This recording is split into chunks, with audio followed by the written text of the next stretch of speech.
What is happening, everybody? This is Cody, aka DFS Prodigy. We're here. We're breaking down this NBA four-game slate for tomorrow, November 4th. Before we get though, always, like whatever we definitely subscribe. It helps me out a ton, y'all know. It's an interesting four-game slate with the injuries we got. I'm excited about it though. We're gonna go position by position like we usually do. Um, yeah, we have some injuries to go over.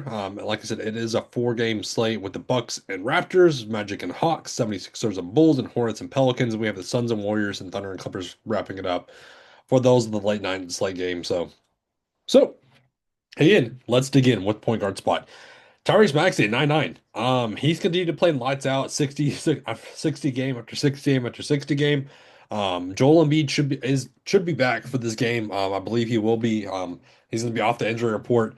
So at 9-9, I still like him though. And I like Josh Giddey right here at 9-1, who's the usage rate's through the roof right now for Josh Giddey. He's doing it all for this team. I like the mini stack with him and Tyrese Maxey in the same lineup if you can make it work.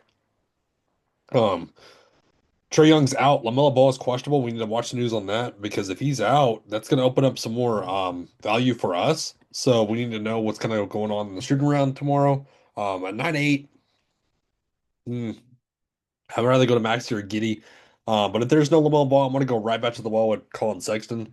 He's playing huge minutes with no LaMelo Ball. Even with LaMelo Ball in, he's still playing good minutes, and the usage is flowing through him. I like him at 6-7. That's a good price tag to pay for Colin Sexton as well.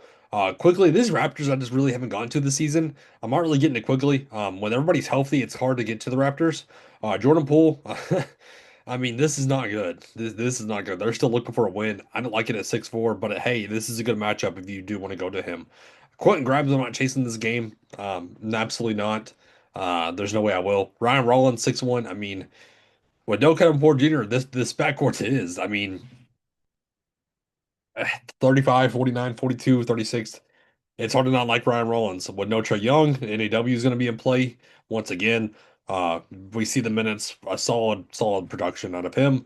Uh, I believe McCann's probable now. Yeah, he's probable. So that could iffy some things, but I don't expect him to play big minutes. I expect them to slowly ramp him up.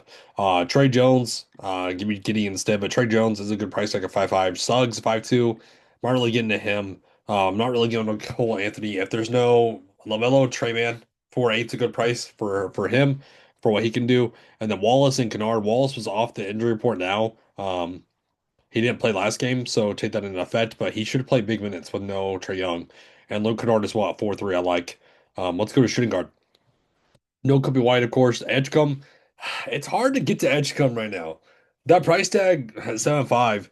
I liked it when it was in the sixes, of course, but I think everybody did. But VJ Edgecombe, I kind of rather go to other guys. But we know the raw points are there. Trey Murphy always going to be in the player pool. I continue to say that. RJ Barrett.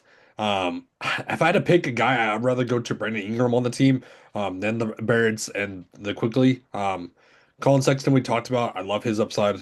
Dyson Daniels, 6-6. I mean, he with no Trey Young, if we're looking at it, 6-6 is not a bad price tag for what he can do, especially on the defensive end. Desmond Bain, sorry, Desmond Bain, 6-5, no thank you. Not getting the Grimes we talked about at Pool, yeah. Kneppel at 43 fantasy points. I think that's an outlier performance, but we know the upside's there now. We do with a 3-point shot. So yeah, I like him at 5-5. He'll be in the player pool as well. Anthony Black. It's hard to get to him when Jalen Suggs is in as well. Cole Anthony, we talked about. Man, one love. Kevin Horner playing okay minutes, around 20 minutes a game. AJ Green, 4-4. I do like him. We know he can get streaky as well from the 3-point line, so he's in play. Sion James at 4-1. If there's no low ball, you can certainly look at him as well. Krejci, I wanted to shout out as well. 17 minutes. Had a bad game. I'm expecting a bounce back game out of him. I am. So I do like him at only 3-5. That's a cheap price tag to throw into a line. So yeah, let's go to shooting forward. So Franz Wagner, 7-7. It's tough to know what to do with him. It's tough to know, but this position isn't really the greatest. So Brandon Ingram, like we talked about, if I had to get a Raptor, I would want to go to him at 7-3. There's no Brandon Miller, Kelly Oubre. I'm not chasing these big games, but we know the big games are there. 29 real life points. He's going to be shooting a ton. With Joel Embiid back, 6'1" is a tough, though. It's tough to know what to do with him because he can easily bust. And we know that. Kyle Kuzma, 5'7", I like that. I'm considering the bang the well with him. Ricochet, 4'5", is cheap. Herb Jones, this season's been weird for Herb Jones at 4'8". Gary Trent at 4'9", no. Bay kind of let me down. Don't like to see that. Um, Dusumu is questionable. We need to watch things on that. CDPA, no. De Silva, I'm not chasing that 30 and 22 point game because this is what we know. The typical for Silva is some fantasy points. Um, anyways, yeah, let's go to power forward. Giannis, of course, one of the best defenders on the slate. We know his upside easily can get you 80. Banchero 9-3, the price tag is up now, so be careful. But we know that 50 point output's there.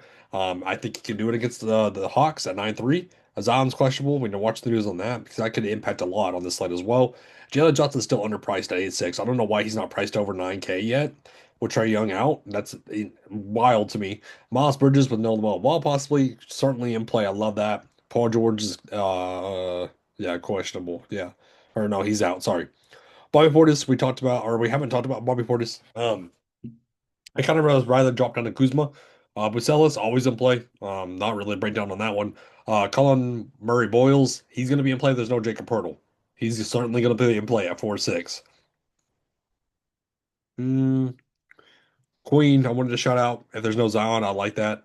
At only 3-7. And if there's no BC, especially if there's no VC, because that's going to be a lot. But going back up to center, Vucevic, 7-9. Mm. Joel Embiid, I'd much rather go to at 7-6. Who's in? Yeah, he's off the injury report, so he should play at 7-6. That's a nice price tag for Joel Embiid. Porzingis 8-6-8. I don't understand why he's not higher priced either. I like that at 6-8. Pirtle's questionable. We need to watch that news. Okongwu and give me Porzingis instead. Wendell Carter Jr. is still underpriced at 5-5. Why are they not pricing him up? Carpenter, love playing good minutes. 5,000 is way too cheap for him. We talked about Murray Boyles, Bona, no. Diabate of 3-9. He's certainly in play as well. So you can go good minutes. So yeah, this is a good slate. I like it. I like it a lot. So that breaks down this 4 game slate for us as though. Thank you for tuning in. It's great. Save us and everybody. Have a good one.